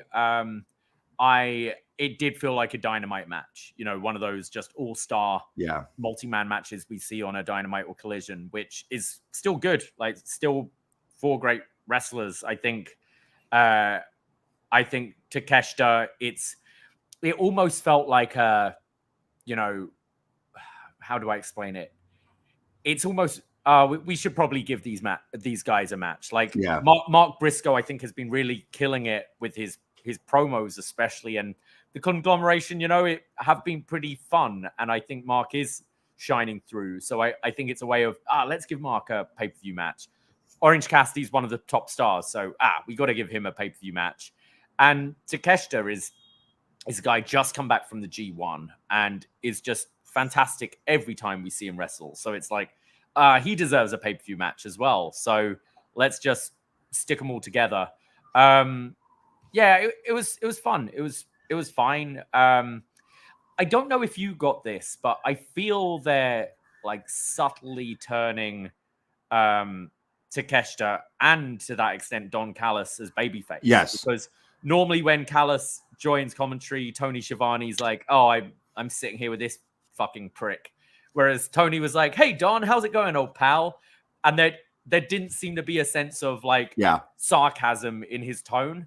And Takeshita is definitely going to work as a babyface. The crowd treat him that way anyway. They want to cheer him. Yeah, there was still those "fuck you, Callis" chants from the crowd, but I definitely got a sense that they're trying. You know, Fletcher is a babyface as well. Yeah. So I think they're trying to just slowly move it subtly that way. Yeah, no, I totally see that. Getting the vibe that the crowd is behind Takeshita, is behind like these like young up and comers. That Takeshita is just like fucking amazing. And you know what? Watching this, it was like in another universe, because Takeshita just hot off the G1 not long ago. But in another universe, if Takeshita did not sign with AEW while being in DDT, I think he eventually would have jumped over to New Japan, and I think he would have been their guy. But we need to get this match, and I assume this is the Wrestle Dream match, which is like in a month or so. Like we got to go to that match. Yep. And Okada, I think he still needs to do something big and good in AEW, and he hasn't necessarily done that just yet. He's kind of on the back burner because Tony's like, well, I got to focus on, you know, a few bigger things right now, but eventually we'll get an Okada, you know, title run. But as of right now, I want to see like a match that like blows my mind. And so far, Takeshita's had like 5 in AEW and Okada's had 0. So it's weird, isn't it? Because I think, you know, I think Tony Khan's maybe playing around with the novelty of Okada being in multi-man matches, ladder matches, that kind of, war games matches or whatever, because that's not something he ever did in New Japan. So it's a way of going, let's see something fresh. But we all know it's singles big match Okada is where he's the killer. So maybe they're biding their time and just having a bit of fun for now, but there hasn't been a singles match at all so far that really I can think of. Yeah. But we had this with Kenny at the beginning of the company, didn't we? It was they were kind of holding off him being the best bout machine for quite some time and having him doing some other stuff that we maybe haven't been as used to seeing him do, like the tag run and things. But sorry? I miss Kenny. I miss Kenny. Miss Kenny. So does JR. He brought that up later. But I think Wrestle Dream, this is the time to start kicking into gear with actually start defending this title more. Takeshita would be great. When is the Continental Classic? Is that Wrestle Dream like the final, or is it Full Gear the final? Yeah, I can't remember because we got Grand Slam then, which is just TV, right? But then we got Wrestle Dream, and then we got Full Gear in November. So I'm just looking at when they did it was November. Okay, so ending at World's End, was it? Yeah, World's End. Okay, so it ends at the end of the year. So I definitely like to see Takeshita in the Continental Classic this year. I just want Okada versus Takeshita, and if it's at Wrestle Dream, cool. I think we're both going to Full Gear. I would like to see that at Full Gear, but we kind of need to get to that before that. I think, but either way, like the moment that they like looked at each other, they tried to tangle with each other, and then it was shockingly Orange taking the pin. Actually, I think everyone was like, "Oh, we know why Mark is in this match," but he held his own too. Again, this wasn't a bad match. I'm just like, oh, I'd rather see some of the other stuff out of that. We then go to our TBS championship. Mercedes Moné, the champ, defending against Hikaru Shida. I think it's a unified thing that everyone out there who watches AEW and wrestling and everything did not like Britt Baker versus Mercedes from All In. So who did I say? Who? Britt Baker? Mercedes who? She's still in this company. I feel like it was like a unanimous wrestling. Everyone put down their swords and their phones and was like, look, WWE, AEW, it doesn't matter. But we can all agree on that match was a bit of a letdown. So this was the one, like Mercedes, every time you've wrestled so far outside of WWE, we've been like, okay, this is the match that we needs to test it. And then it sucks. And then we go, okay, wait, no, this is the match that's really going to prove herself. Also, does anyone actually know how to take that finisher? Does anyone actually know what that move is supposed to look like? The Moné Maker? Because on paper, it's got a cool name. It's supposed to look cool, but no one has taken this move, and it looks kind of shit. Yeah, she needs to, at this point, it's been like 18 months that she's been trying this thing out, and it's never looked good, I don't think. So yeah, definitely time to get rid of that. I think you're a little harsh. I think she has had good matches. I don't think she's had blowaway matches so far, but I wouldn't say they've all been stinkers like the Britt Baker thing. For me, it has been more the presentation of her promos, her acting ability, that kind of stuff that's let her down. I thought, Hikaru Shida's great, and she's a great kind of utility player in AEW. You put her in there, you can heat her up quite quickly. The crowd like her. 2-week turnaround. She's a great kind of challenger to put in there.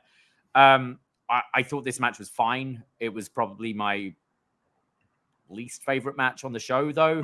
But it was a darn sight better than the All In match. And I always like when Mercedes is playing mean, like the attacking the knee. I think for someone who is quite small, she works with such an aggressive style that she is believable at times. And I think that's one of the reasons why I don't like this finisher, because it's a finisher that's very difficult to hit on everyone. Like, she ain't hitting this on a Willow, on a Nyla Rose, or, she can only really hit this on people smaller than her or the same size, which has made it weak. But yeah, I thought this was one of the better showings from Mercedes, but still nothing to write home about.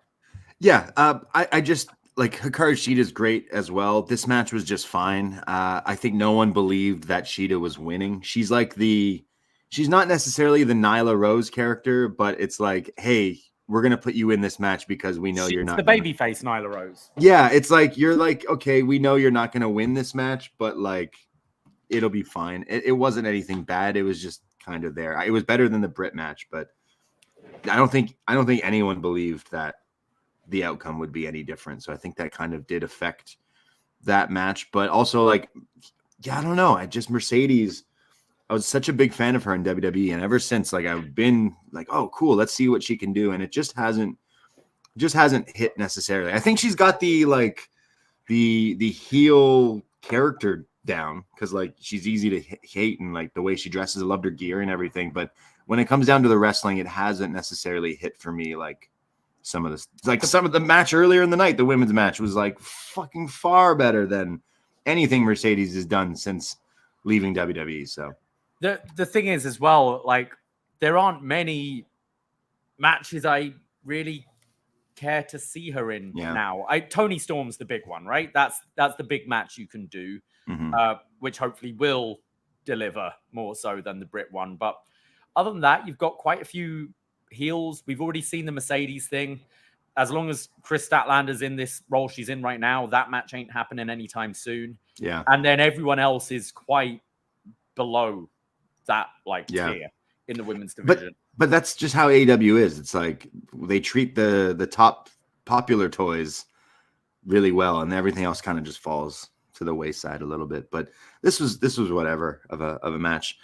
Our next match, though, the AEW World Title, not in the main event, but I think everyone's okay with that considering. But we got Bryan Danielson, who says after winning the match at Wembley, if I lose this title, then that's when I retire. So he's doing the Ric Flair run here.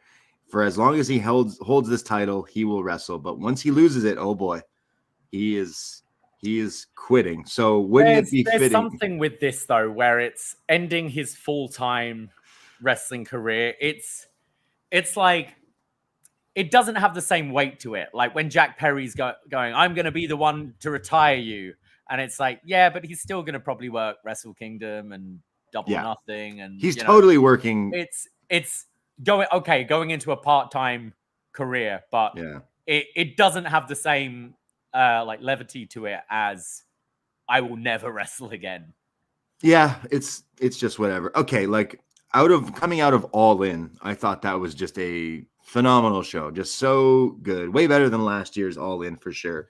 And the main event with Swerve and Danielson was just so epic, and I thought was just a legendary moment in pro wrestling for sure. Like we will be talking about that match a long time from now. And then the Dynamite after, where it's Jack Perry revealed as the next opponent. I'm not even a Jack Perry hater. In fact, I love the Scapegoat. I think he's great. Even I groaned. You could hear on Wednesday night on that episode of Dynamite the groans all over the world of just that's where we're going with that, I guess.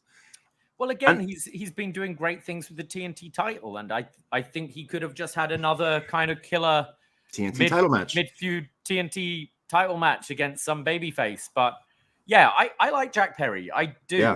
I'm definitely not one of the haters for him. But yeah, I guess it's a way of, again, quick turnaround, who's expendable. Hey, Jack, your match got cut last week. So how about we give you a little favor and we put you in a title match? Look, I think with the whole Chicago thing and the CM Punk thing a year removed, I think they were trying to aim for that. But at the same time, these AEW fans are still like, oh, we kind of support you, Jack. So we're not actually going to boo you. But then the other people are like, no, they want us to boo him because it's part of the act right now. That's why he's here in Chicago. Let's boo him. And so the match though, it was actually pretty good. It wasn't the match of the night, not necessarily, but Danielson could wrestle, a broom and it would be good. So this was pretty fun because Jack Perry, he's kind of small. Like his hair is big, but he was taking some pretty crazy bumps from Danielson in this match. So I thought I thought it was pretty fun seeing him take like giant suplexes off the top.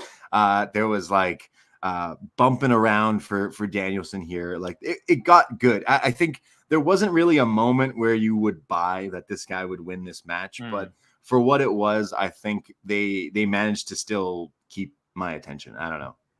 What do you think? Yeah. Me too. Like the match was fine. I'd probably say kind of like the tag match in a way where there's no doubt on who's winning the thing. Yeah. Technically what I was watching was good. But yeah, I think for me, it's not just the fact, it's Jungle Boy, it's Jack Perry going for the title, but it's the fact that we only have a finite amount of matches with Bryan Danielson now. And this was one of them. Yeah. And I want, or just get these dream matches out there. We know this guy gets a lot of injuries as well. So yeah. Why burn one with a Jack Perry match and with a potential Christian feud as well? Those two things, yeah. I'm just like, I just want to get to the big guns, to be honest. Yeah, I'm not saying this was a bad match by any means, because again, I think Jack Perry still has a way to go, but something about it was just like it wasn't the right time for this. So it was fine, but for a pay-per-view, yeah, like you said, like Danielson, how many more do you actually have, and why was this necessarily the one that we got? But then it led to the angle afterwards, which is definitely the thing being talked about more than this match. So the Blackpool Combat Club come out to hang out with Danielson and celebrate. So Christian Tease is a cash-in. Right. Kill Switch came out and had a moment with Jungle Boy. Bryan Danielson had a bit of a moment with his Jurassic Express mate, and then Christian Tease is the cash-in when Mock shows up. So yeah, we have Christian and his family being scared off by. So this is a cash-in type gimmick here that Christian can use to. It's money. It's basically Money in the Bank. Same gimmick. So we got Claudio, we got Mox, both wearing the Bryan Danielson white T-shirts here. With Mox with the shaved head and an earring. That's not John Moxley. That's Mr. Clean, is who I see standing there. So they all stand in the V-neck as well, a very low V-neck for old Mox. They're all hanging out. The big thing came when you see Pac hugging Wheeler Yuta. This was done really well. Claudio uppercuts Danielson, and Danielson's not even mad or selling that it hurt. He's just utterly shocked, like, wait, did you just hit me? Yeah. And Wheeler Yuta turns around like, wait, what's going on? And Neville holds him like, shh, baby, it's okay. Just watch it. You don't need to watch, but just, I'm sorry. And the beatdown happens as Moxley pulls out a plastic bag, and he must know how much Bryan Danielson hates plastic, because he proceeds to put it over his head and murder him. There was a lot of attempted murder on this show, but this one definitely up there. Eddie Kingston somewhere at home, just like, you motherfuckers. Tony, you wouldn't let me do that spot, but now I'm watching Mox do that spot, you bastard. This was so scary, so eerie, and shout out Wheeler Yuta with some of the best acting in AEW all year. And I'm totally, I swear by that, because he is just like, no, he's like bawling his eyes out. He's screaming as Neville's like, shh, no, you're not doing anything to stop this. As Danielson is what we lead to believe is he's just dead because he can't breathe. And then the medics come and check on him. They stretchered Max MJF out earlier. But they're like, hey, can you breathe? And he's like, they're like, all right, you're fine. Let's walk him out. It's like, well, they gave him the oxygen. He didn't have the brain damage from lack of oxygen quite yet, I guess. Yeah, not yet, I guess. Just on the edge. I love this. It made Moxley and Neville and whatever the hell's going on with this seem so scary that like they would do that to their own friend. And like, you could kind of see this coming because you're like, ooh, what's going on here? Mox is acting a little different. And I thought this was really good, and like clearly sets up some matches with Mox and Danielson again, Claudio and Danielson again. So yeah, really, this angle was Pac and Danielson as well. Pac and Danielson, yeah, for sure. So it's interesting because I swear there was like promos with the BCC where it was like, hey, one day we'll all not be here together, and like Wheeler, it'll just be you left alone, and all this stuff, and it kind of like came into play with this whole story. But what did you think? Yeah, I really like the turn. I actually have enjoyed, and I think it's something some people have maybe been critical of, but I've enjoyed the ambiguity of, is Mox still with BCC? Has Pac officially joined the BCC, or is he just like their mate? And I think the fact that they haven't confirmed, yeah, Pac is our brand new member of the BCC and all of that, I thought it made this turn work really well. I thought Yuta was phenomenal here. I think it's probably the best thing he's done in AEW. Just the crying and trying to help Danielson and clearly not being in the loop. No. Grabbing, reaching, no. Yeah, I thought it was great. And yeah, as you said, sets up some great opponents for Danielson, who, you know, has a lot. He's got Christian, he's got Darby, and now these three. I wonder what we're doing with the trios championships. Are they hopefully just binning them, or are they stripping them from Yuta and it's Mox with Claudio and Pac as the trios champs, or are we going to play a little thing where, you know, they're trying to, Yuta, you can join us. You're a champion with us. Like, right. We didn't, like, you could play with where he's going to fall in with it all. But I thought this was a really, really strong angle, and the violence of the plastic bag, which is something we don't really see. We all see the, you know, the turn and the clothesline out of nowhere, or their chair shot or whatever. But how like violent this was, I thought was great. And yeah, it's a good angle where you're now interested. Oh, what's the follow up? Why? I want to hear Mox's explanation. What does he mean? This isn't Tony Khan's company anymore. Like, what does all this mean? So I thought it was done really, really well. Yeah, I think a big problem with Mox trying to be heel before, it was like he was one of the big draws, so people wanted to sing Wild Thing and see him come out and everything. So it was like, you're the bad guy, but you're not really. Whereas like now he just tried to kill a guy with a plastic bag. Like, I assume you're very, very evil, and I think that'll be way more interesting. But it's going to be tough because the same problems are going to happen. You're going to get your casuals showing up to Dynamite who are like, oh yeah, I love Dean Ambrose, John Moxley. Yeah, cool. Yeah, fuck yeah, Wild Thing. That's why like they changed the music recently. They're really trying to like, no, you're supposed to hate this guy, which AEW has a real problem with, because like Hangman, right? Like the last little while, it's like, whoa, Hangman's got a cowboy stash. He's burning people's houses down, as we'll get into in a sec. But he's still Hangman. We still like him. It's like, no. You're supposed to actually really dislike this guy, but they have a hard time. So it's like, what will happen is you're going to pit evil Moxley versus true babyface Danielson. And I think it'll work better, because I think when they fought at Revolution, when Regal showed up, it was fine. They've had a few matches, but all the matches they've had were like, oh, we're kind of boys. We're kind of friends. And like, we're going to have a little healthy sparring competition. Now it's like, hey, dude, you tried to kill me and try to take my title. I'm going to fight you. So I think the dynamic will change. And I think this is a good angle. You're going to come out. You're kind of right, though, because now it's like, Danielson, you've got so many things going on. I don't even know what show's going to have what match, because they promised us Darby for Grand Slam. Is that still going to happen? Darby versus Danielson at Wrestle Dream would make the most sense, considering it's in Washington, kind of in their home area. Moxley's been calling out Darby as well, right? So right. I wonder what's going on with that, whether it's he wants Darby to join him, or does he want to fight Darby? Like, again, it's the ambiguity there.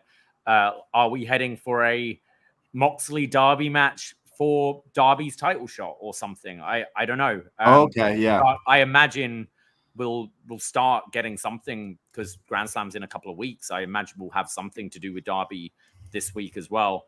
But yeah, I also can definitely see, you know, Moxley being pissed off with Danielson, just all this retirement talk. And he's like, no, we live by this, and we wrestle and we fight. And that's what we've always done. And the way you've had your foot halfway out the door the last few months maybe is a reason for the turn. And like, no, we're killers in our thing, and you've got soft.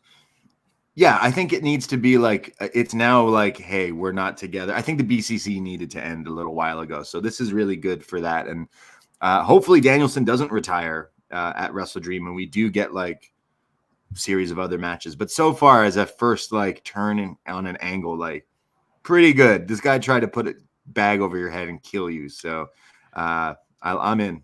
We've got a little bit of back and forth in the chat right now between Chris and Joseph. Chris thinks maybe this is where we bring in Shane McMahon. Is Shane McMahon the brainchild of this operation? Tony Khan, it's not your AEW anymore because it's Shane's. And Joseph pretty sure that Shane will never be an employee to Tony. Ooh, I'd take that bet. Yeah, like, come on. How much you wagering? Chris, Joseph, put it up. Put your money where your mouth is. The only thing to get Shane on TV is you need an impeccable remake of the song to show up, because you cannot come out with the Jim Johnston Here Comes the Money.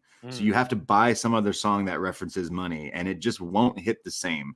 Like, what song? Shane's at home right now practicing songs. Can I skip to this one? No. Okay, what's next? Can I skip to this one? Just buy Pink Floyd.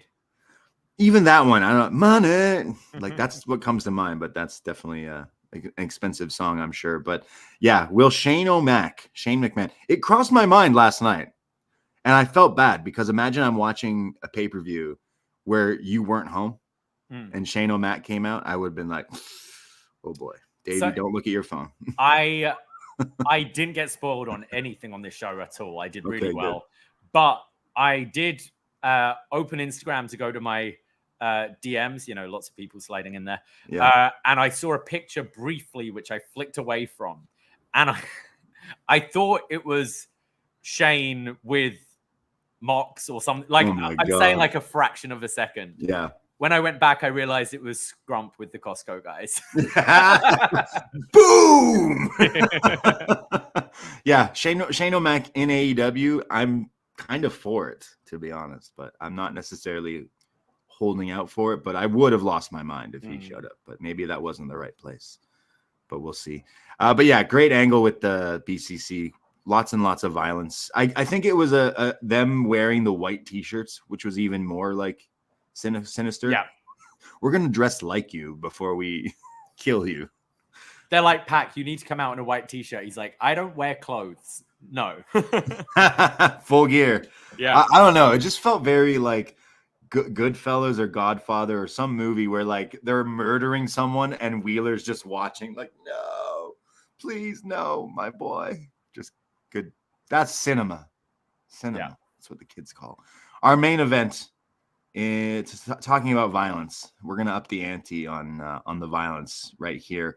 Hangman Page versus Swerve Strickland in a rematch of a rematch. This blood feud been going on for over a year, I think, at this point. Before getting into the match, we most definitely have to discuss the ending angle on Dynamite leading into this match this weekend, which I thought was spectacular. I thought was one of the best angles AEW has ever done, and dare I say, it was lit, because this guy burned his fucking house down. It shows how crazy us wrestling fans are, that when the story on Twitter during the day comes out that, hey, Swerve Strickland bought his childhood home, like, it wasn't just me that went, wouldn't it be funny if the storyline is Hangman burns it down? Everyone seemed to think that, and then, oh, hey, that's actually the storyline that they're going with tonight. Is just like, oh man, pro wrestling is in fact better than a lot of the other stuff that we like, because in what world is it? This guy is so mad at this guy that he has to find the location and address of this childhood home, and then go there and then burn it on live television. The whole angle was amazing. I love that the video of them buying him and Nana at the house was very similar to the video they put out the week before with them, signing their new contract, the extension and all that, which made it feel like a non-kayfabe thing. And just the video with Hangman was great. Just the way he's just been he says like I've just been waiting for you to slip up. And when you posted that, it was like, fuck yes, I got him. And when you then start seeing the reveal of him with the gas canister just walking through, and I think he's got it like a GoPro on a selfie stick as he's filming it. I thought it was just all done so well, and just looks, that blaze of fire looked amazing. And just him, it's the action hero walking away from the exploding building. Cool guys don't look in explosions. Yeah, just sat there like there was a lot of fire. I think maybe it's a bit of like camera manipulation where he's sat a lot further away than it actually looks. Yeah. But I was worried that we were just going to see Hangman burn and it go terribly wrong. One of the coolest images in wrestling, like the whiskey, the lazy boy, everything, just iconic. So yeah. good. Put it on a shirt, put it on a poster. Like that is one of the hardest photos in wrestling I've ever seen. I loved this angle. So like this feud has already been amazing, and then they added that thing. And I don't want to be that guy, but I'm sorry. Fuck your bracelets. I want people burning people's houses down. I want people putting bags over people's heads. This is the stuff I like. Maybe it's because I'm a 33-year-old man now who watches fucking wrestling still, but I'm over like some of the other stuff. I want this in my wrestling. This draws me into this more than any other thing. And I'm not saying sticking a needle into someone's mouth is the like, oh shit, I gotta watch this. But doing stuff like this is like so creative and so smart. So yeah, WWE is on fire right now, but AEW literally used fire in an angle, and I thought it was better than most of the stuff they're doing right now. I just thought like it was so different.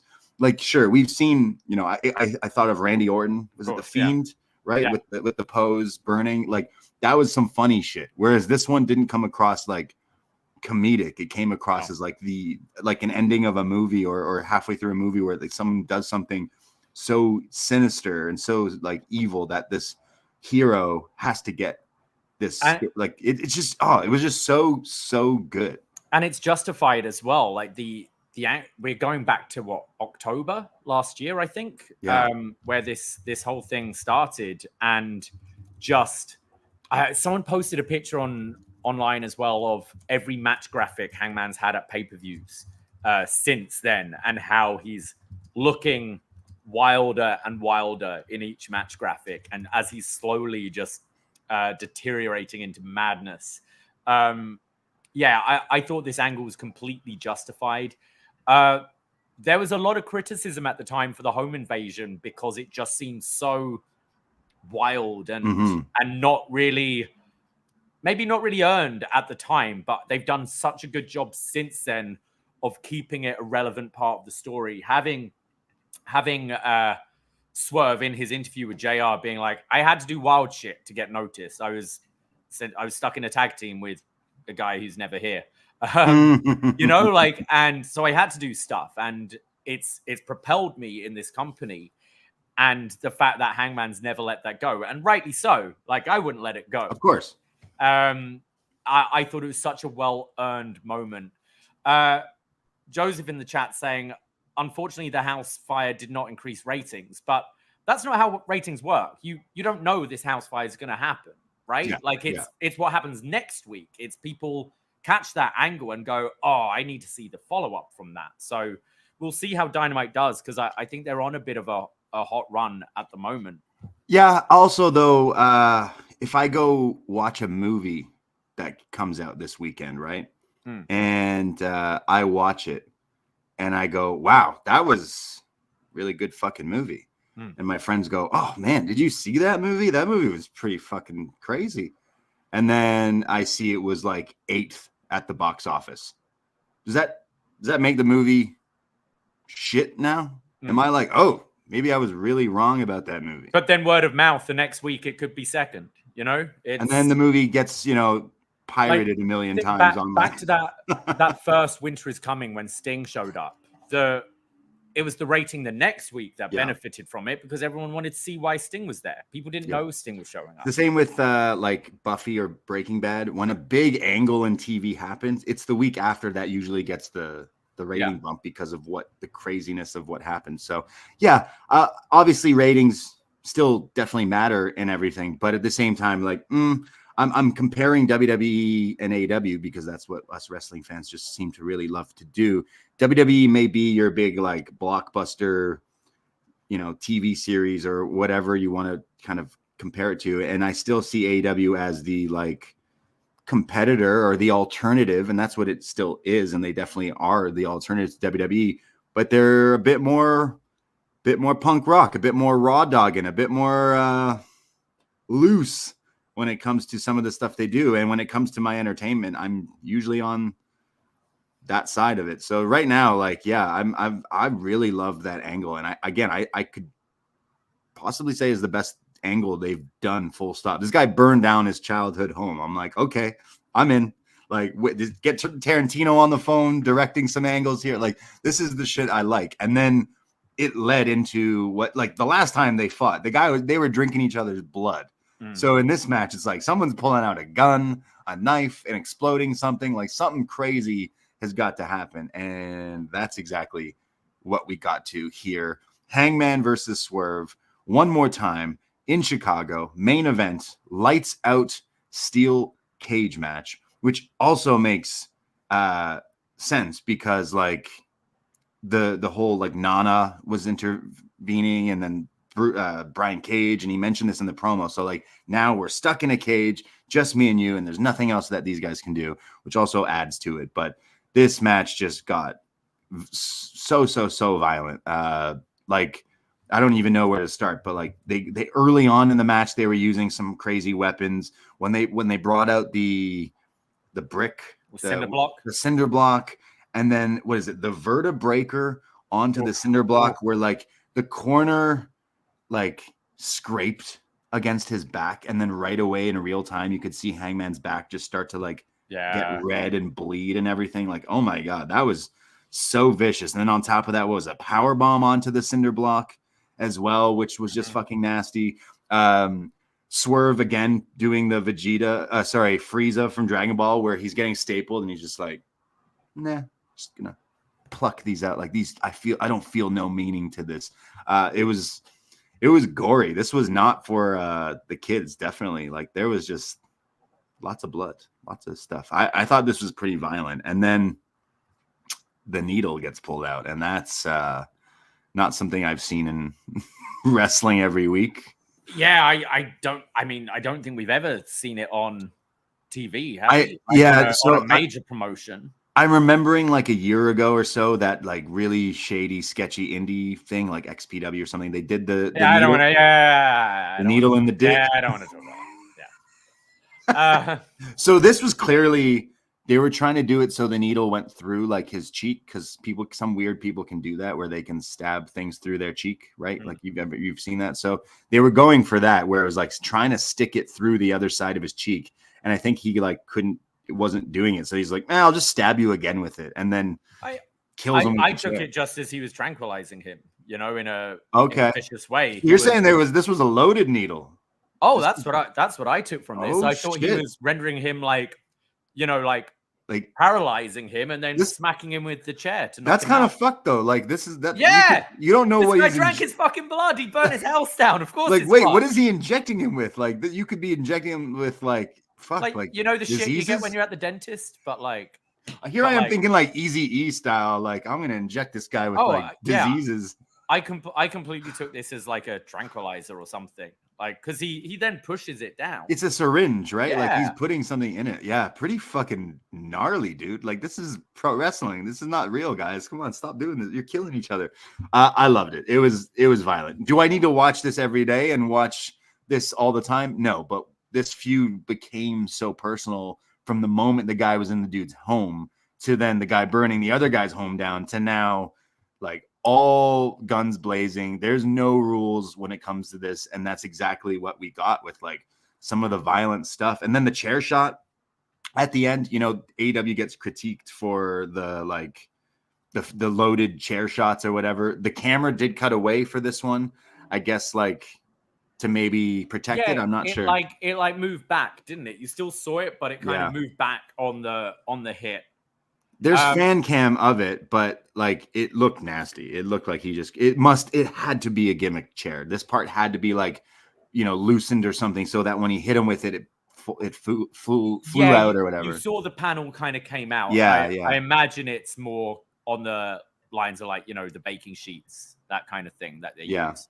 Yeah. I thought this was great. I thought the right level of violence. It needed to be this violent. You know, the last match was that Texas Death Match, I believe.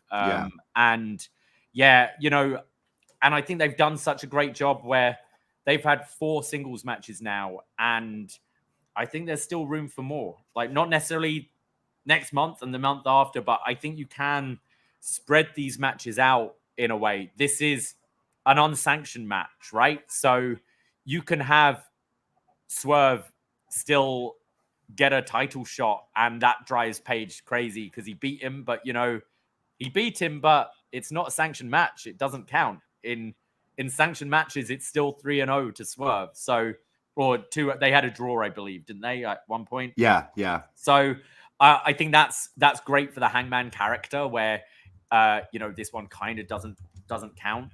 I do see eventually, whether it's this year, next year, whenever, these two will have a match for the title once we've gone through the Danielson stuff. But yeah, I thought this was fantastic.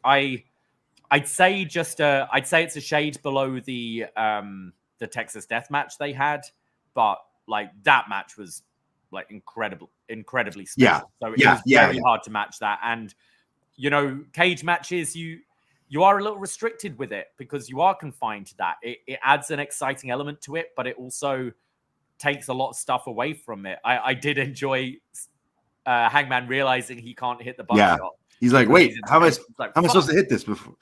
I agree. Like, I think it didn't hit necessarily like the Texas Death one, which was like perfect. This one still hit. Don't get me wrong. This was still fucking awesome, but I think that one's still like the best one in it. And I don't necessarily think you're wrong. And maybe one day we get one more out of this, but like, fuck, what are they going to have to do in that one to like just entertain us is insane. So bless these two guys for doing this. But it was like, yeah, the match itself, so violent with all these crazy spots, whether it was the staples and the photos of the house and the family to the needle, to the like table bumps, the chairs, everything in this was crazy. But at the end, when like he finally wins, you finally see Hangman like change. Like Hangman has completely turned into a different person because I think the final image before it fades to black is just Hangman like screaming like, yes, I finally fucking did it. I beat this fucking guy who came into my house, who did all this stuff. So call me crazy, but Hangman is and always is right. Because Swerve, you started it, bro. You went into this man's house, went in with his baby. What did you think was gonna fucking happen? So yeah, pro wrestling is great. This was wild. What a wild match, because I can't imagine trying to explain this to my non-wrestling friends this week. I dare everyone out there, go try to explain. Okay, in the last match, you see this guy broke into his house and had his baby, was staring at his baby. So then they drank each other's blood in a match. This match, the guy burned down his house. So then they're fighting, and then he put a needle in his mouth, and then there were cinder blocks, and it's insanity. But this whole pay-per-view felt like evil. It felt like it had like some violent tendencies within it that like we're going into a whole other, we're going to try some weird shit on this one, and it worked. I felt like violated after watching this pay-per-view, after the bag and after the main event. So yeah, thumbs up. I'm a sicko. This was for the sickos for sure. Where do you go next with these two, do you think? Ooh, yeah, that's kind of tough because you could easily say Hangman like won this. So does he go into like a title picture or something? But we've seen Hangman Danielson a few times, and don't get me wrong, it's it's been pretty good. But Danielson seems a little tied up now. So he's got too many challenges. Yeah, he's got a few many cooks going there. So it's like, what does Hangman do? Does Swerve want to get revenge on this? And then we do another match. I don't think we should go to this for at least a very long time if we ever do go back to this. I feel Swerve's got to be off for a couple of weeks as well. Yeah. To like sell the brutality of this. Job Nobly is saying they end up as a tag team. Oh God. I could see that one day. Yeah. One day, you know, that like 5 years. That you've done, like, we've destroyed each other's lives. We've taken each other to this point. And I could see that at some point. I don't see now as being the time for that. Yeah. But yeah, I can't think of any obvious challenges for either of them quite yet. I think Swerve will go for the title again at some point. Yeah, he'll be champion again for sure. But yeah, I don't know who are like the baby faces who are there for Hangman right now. Yeah, it's also like, what's his justification? It's such a personal feud that it's almost like he doesn't care. He needs to find something to care about again. Yeah, within wrestling, you know, I'm just happy. Like, the main character of AEW is back. This is the main character, and I love all the other characters we got. But let's remember, Hangman was the OG main character of AEW, and they definitely let that go when Punk came in. And again, I think the wait after the match where it's Hangman on the ramp and he's just like so livid. He's then flipping fans off. Like, that's how it would be in any real situation. If this guy he was going mental trying to figure out, I just need to beat this guy just to get my revenge. And he did it. And now it's like, okay, but now what do I do? So yeah, it's tough. Like, maybe he continues as a heel and he continues on and beats up some baby faces. Let's remember, this guy used to be a teacher. And here he is drinking people's blood, burning houses down, needles. Oh man, there's the duality of a human being. But Hangman's great. This was the best AEW feud ever, I think. Yeah. Oh yeah. It's, easily feud of the year, but yeah, probably the best feud ever. Yeah. Ospreay Hangman would be something I'd like down the line. Once he's beaten Ricochet, that would be cool. Be crazy. I didn't even think of that one. But no, fantastic, awesome show. I thoroughly enjoyed this. I think the angle on Dynamite was awesome. All In was great. This was good, and I think there's enough coming out of this that you need, episodic dramas. You need that little cliffhanger to make you want to watch the next week and see what happens next in the story. And I think you've had enough of that from this show. Like, what is next with the whole BCC Bryan Danielson thing? What is next for Swerve and Hangman? So yeah, it's definitely makes me excited for Dynamite this week. Yeah, absolutely. I thought they did a great show, and it's weird that they choose to do a pay-per-view and then another pay-per-view 2 weeks after that. Like, it's weird. You don't need to do that, but both shows like really over-delivered for me. Like, I was definitely blown away by both. I can't even tell you which one I liked more. I thought they were a lot different from each other, and it shows that how much stories and talent that they have going on right now. So yeah, I'm totally like loving what they've been doing with these two shows. Were just phenomenal, and it's going to be a tough end of the year. Like, what pay-per-view was the best this year, or what matches, because there's a lot of good stuff coming out. And I was super impressed from and shout out Fight TV, right? Triller, who give you the combo pack for this one. I saw that you had ordered it like hours before you told me. You're like, hey, don't order it. I already ordered it for you. And that's sick. You got two solid pay-per-views for a pretty good price as well, if anyone using the VPN and Fight and Triller or whatever. So yeah, got way more my money's worth. And I swear I'm not trying to just be like, hey, this is better than this, but I was like severely bored for Bash in Berlin and SummerSlam. Both shows, just, I don't know, just something's boring about WWE right now for me. And I think there is something. You don't watch the TV, and you can't. I can't. I hate it. I cannot stand it. If I try watching it, I have to turn it off or do something else. But I think there is something there where, like, I don't think SmackDown's been good. I think Raw has been good. I think Raw's been quite enjoyable the last few months now. But it's it's a story promotion. It's not there for the wrestling. And I think you are getting those payoffs on the stories, on the shows. But if you're not watching, it's like watching a season finale of a TV show without watching the first 8 episodes of it or whatever. So they're different. They're completely different products, and they're both working for their fans in a good way right now. Like I can understand people that don't enjoy WWE. I can understand people that don't enjoy AEW, and vice versa. But I could totally see someone watching the needle stuff and being like, nope, I'm out. I'm done. Fuck that. Like I totally see that. But there was like, I don't know. I felt like there was a lot. It wasn't just, hey, there's violence and blood and all this stuff. Like there was some good stories and some fucking great wrestling on these shows. But wrestling as a whole right now is just really, really great to see. And but in fact, there's too much wrestling, whether it seems like it's every fucking weekend. But man, definitely was worth my time checking this show out because I don't even know where they go next with some of these stories, but can't wait to see. You're frozen. Your face is just you're frozen as well. I think it's telling us to wrap it up. Yeah, probably. So there you go. That was All Out and our thoughts on that. Everyone listening, thank you very much for checking us out today. We will be live on Tuesday night right after NXT to chat all about some NXT and everything going on with that, leading into the CW network in just a few weeks. And then, of course, our patreon.com/Poisonrana, $5 to become a friend for access to hundreds of different podcasts, wrestling reviews, movie reviews. There's so much on there. Go check it out. And chop-tees.com/Poisonrana.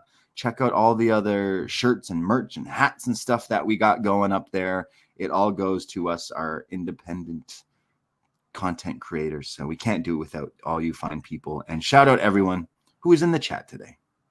My browser has completely frozen right now, so I'm gonna just force quit Google and hope for the best. There you go. But yeah, maybe this stream will go on forever. Maybe the few people that were in this room are the only ones who'd hear this show today. I don't know, but hopefully not. Yes. But yeah. At Poisonrana Pod, go give us a follow and check out all the other stuff that we do. But that's it. That's all. Take care. Goodbye. And be safe. Ahoy!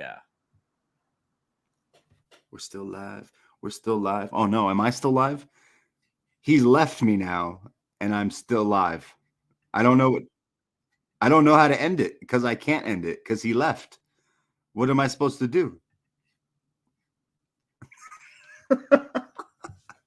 We're just gonna be live forever, guys. I'm sorry. Yeah, you're stuck with me. I can't end it.